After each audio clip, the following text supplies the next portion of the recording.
Hi everyone and welcome to this new video about the allegedly cheating case of Hans Niemann, and in particular about the genesis and consequences of my previous video. I will explain how I got the data I presented and why the usual cheat detection systems did not find anything strange. Then we'll talk about the consequences of my video, and finally we'll talk about methods for cheating over the board. So I first talked about Magnus versus Hans in this video, where I was in pure awe with Hans played and I called him the new Bobby Fischer. It's a bit cliche, but I was just so impressed because to outplay the world champion at positional chess is, well, almost unprecedented. But the day after, I saw Magnus tweet, and my first instinct was to give the world champion very high credibility in his unspoken accusations. So I tweeted that I felt disgusted and depressed. But then, a few days after, Hans gave his interview at the Sinquefield Cup, and I was deeply touched and moved by it. And I tweeted, if Hans Niemann is guilty and manages to give such an interview where every emotion rings true, he is a crazier and more brilliant villain than Moriarty and a better actor than Andrew Scott. I don't think there is a greater villain than Moriarty or a better actor than Andrew Scott. So maybe there is actually. But then, so at that point, I was still in doubt, obviously, but if I had to take a bet 1 against 1, I would have bet for Hans' innocence.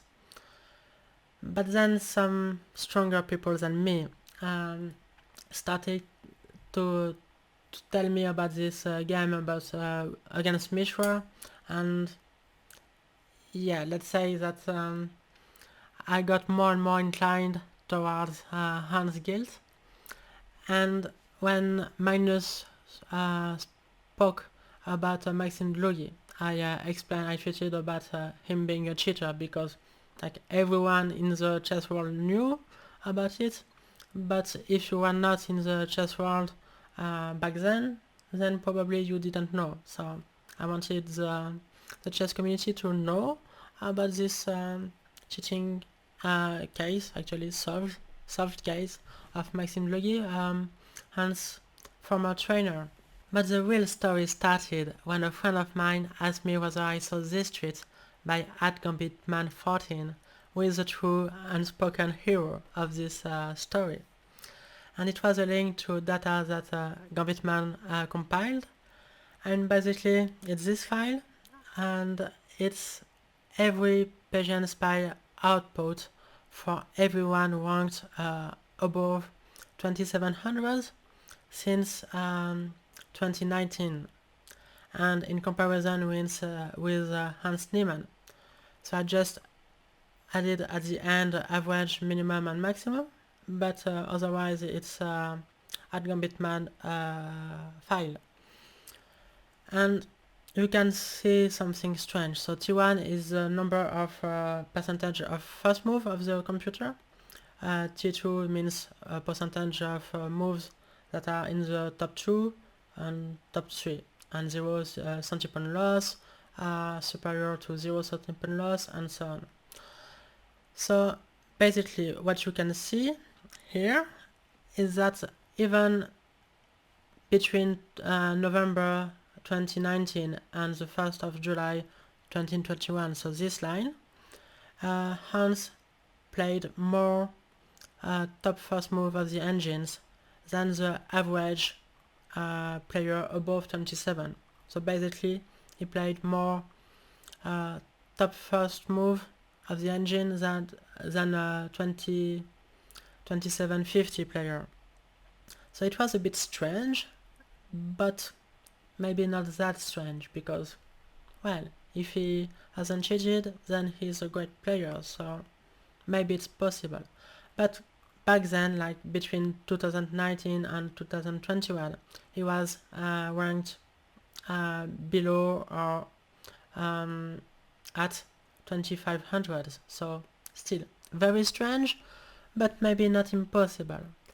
And also the other data looked quite normal. For instance, the centipede loss is above the mean, so actually according to this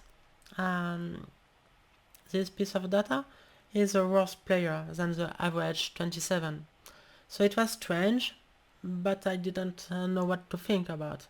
And I asked Twitter, my favorite thing to do in life. Ask Twitter about things I don't understand. I'm not clever enough to understand. And basically I got no answer except from @gambitman. And my friend of mine and we also saw this tweet.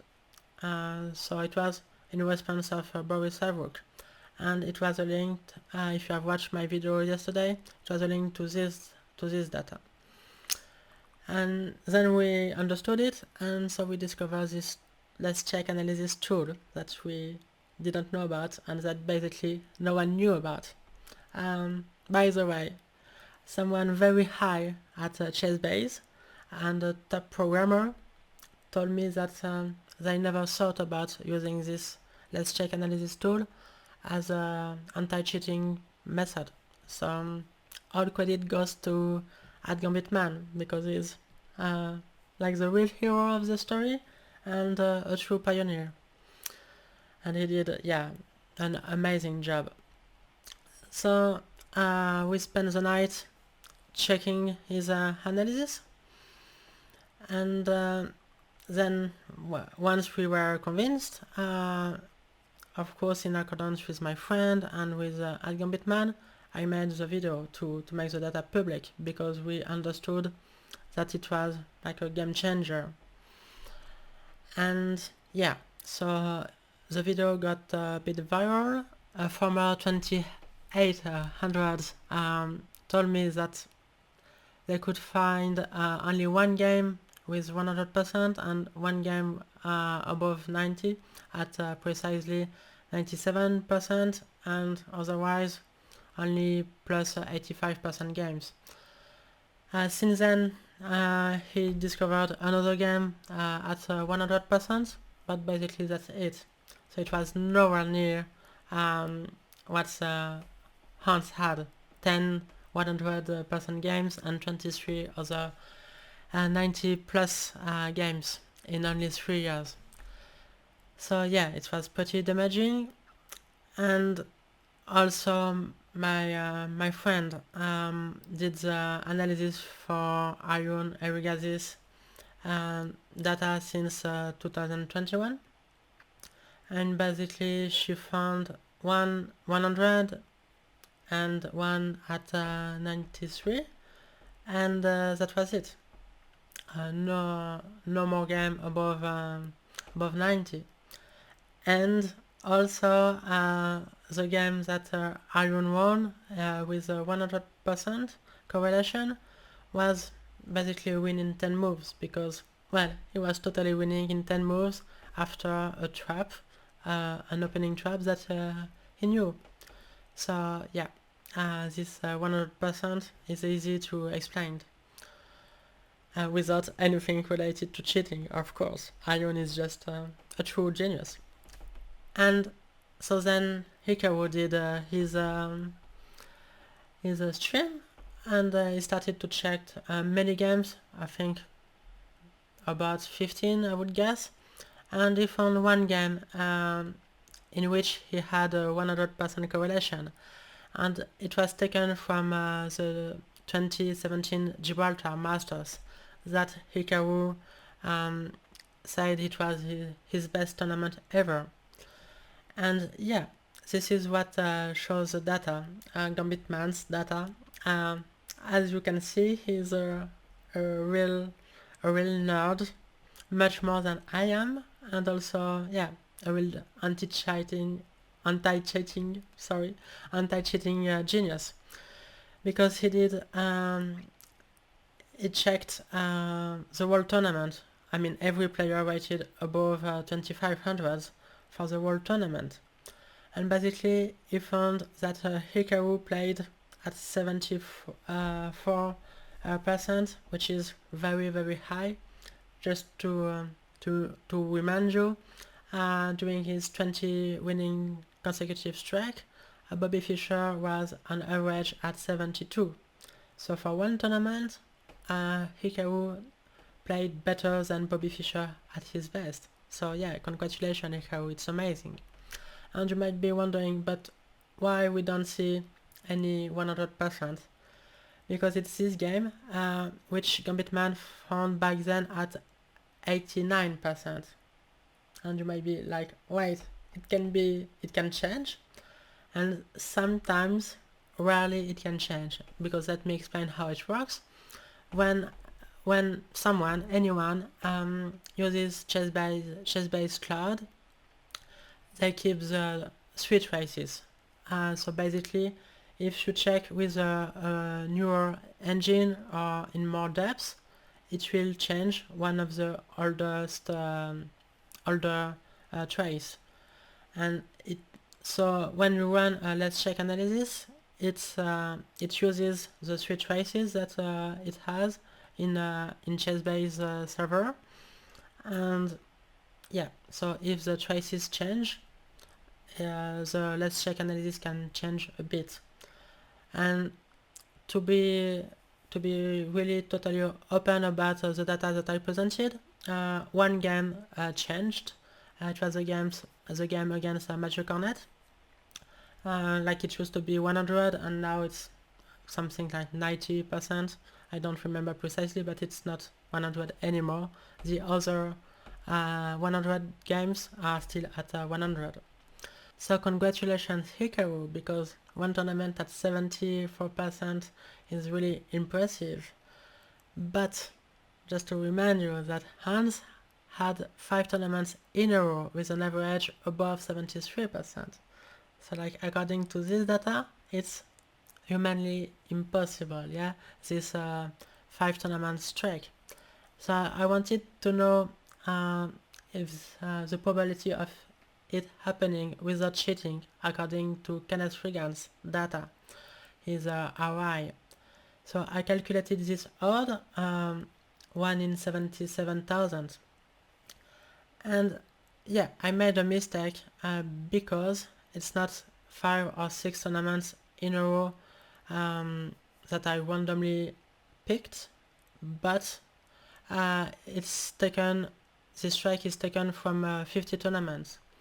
So I made a mistake, and as I explained on Twitter, I haven't studied mathematics in college, and as soon as people pointed the mistake to me, I asked, okay, so but what is the solution? And let's just say it was much more complicated than I think it was, and much more complicated than many people think it was, because like I got many, yeah, but it's like the probability of having 6 heads in a row taken from 50 coin flips, and no, I mean, I'm stupid and I'm bad at math, but I'm not that stupid and I'm not that bad at math. So I explained that it's more like winning 6 all-in in a row in poker. The first one you have only 5.71%, basically like you have king 2 against king 2 unsuit against 2 kings, and you win, and then you win another all-in while you are really underdog, and then another, and then another, and then another, and finally you win a slight underdog conflict. And yeah, it's almost impossible that this strikes happens from 50 hands. And so the solution was given actually because I asked many people that should know the stuff, but because it's complicated, only one gave the proper answer, and it's this international master, Nikos Theoris, that you should definitely follow if you like opening theory. I mean, he is the one that you want to follow. And he gave the answer, and basically instead of 1 in 77,000, it's more like one in 1700. So it's much less likely, but still really unlikely. And I think it should have been a red flag from Kenneth Regan. If I'm not mistaken, again, it's a complicated problem.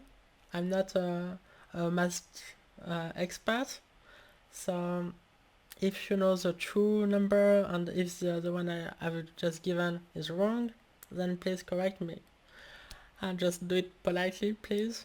I mean, not that I care, but it's always nice. Anyway, speaking of Kenneth Regan, um, before I did the video, I was reading about his algorithm, and I just thought about this really stupid thing that you can do to outsmart his algorithm. And basically, if you play at 2500 without cheating and at 2700 when cheating, then you can simply flip a coin before the game whether you will cheat or not. And just doing this, you will get uncaught by Kenneth Regan. I mean, you will get definitely caught by other methods, but not by Kenneth's algorithm. So I wasn't sure because, as I said, I know I'm stupid. So I asked Twitter, and yeah, people didn't know, but Kenneth wrote about this. And yeah, instead of arguing against Yosha's neural thread, I'm going to amplify and support it on Power Boost. And then basically it told that it was working on an improved version of his algorithm. So again, I don't want to blame Kenneth Regan. I mean, this professor is a pioneer and yeah, probably genius. And I mean, I don't understand 1/10 of his work, so I'm not going to criticize it. Just 2 points. The first one is it doesn't take into consideration the time spent per move, which is very valuable piece of information that I think every cheating detection should take into account.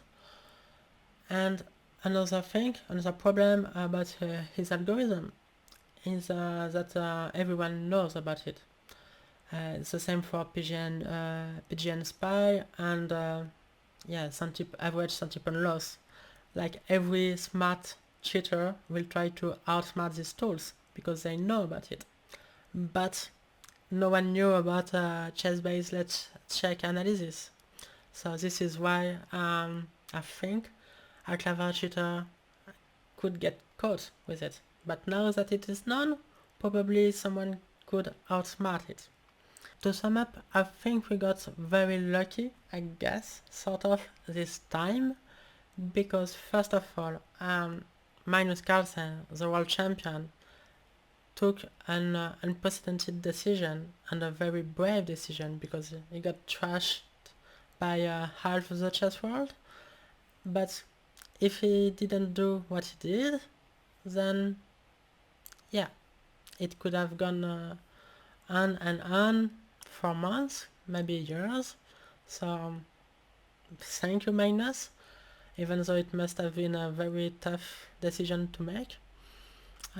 Think you did the right one.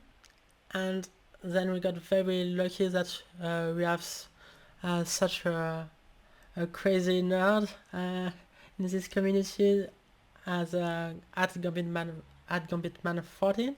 I think Fide should think about employing him if he wants, I don't know.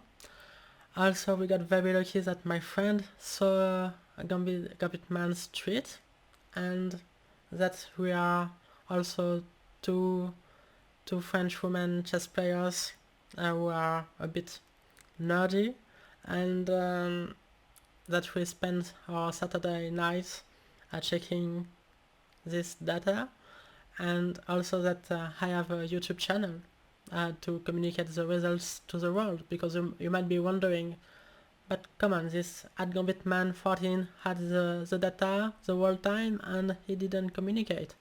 Well, he did. He sent the data to FIDE, to someone at the FIDE Anti-Cheating Commission, and they did nothing with it, absolutely nothing. And also on September 11th, so like today, 2 or 3 days after the Sinquefield Cup game,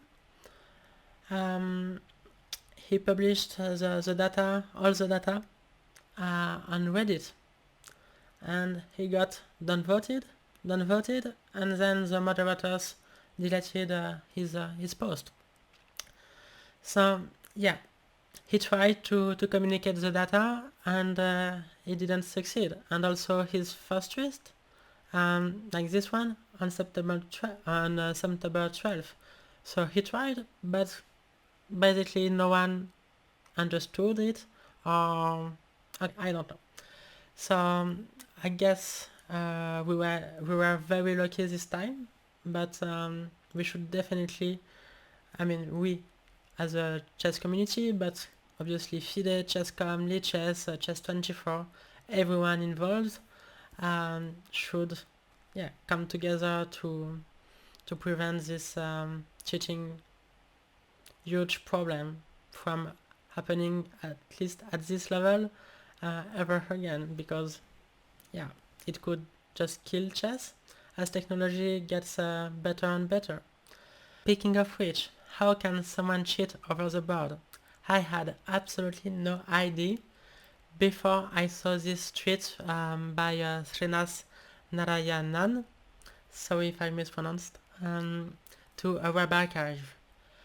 And basically I don't want to cover it too much, but it's an offer at 6,000 US dollars to a tool that cannot be detected, and that can allow you to cheat.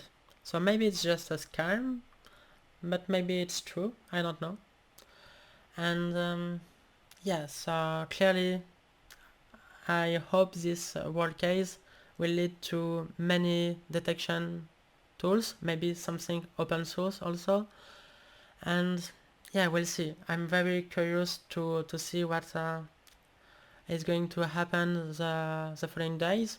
A final note about Hans, because cheating in chess is a disease. It is the worst thing that you can do in chess, and if you are a GM who has trained your whole life to get to this level, and you lost a game against Hans, and for instance you went home without a prize, you are probably very pissed right now, and deservedly so.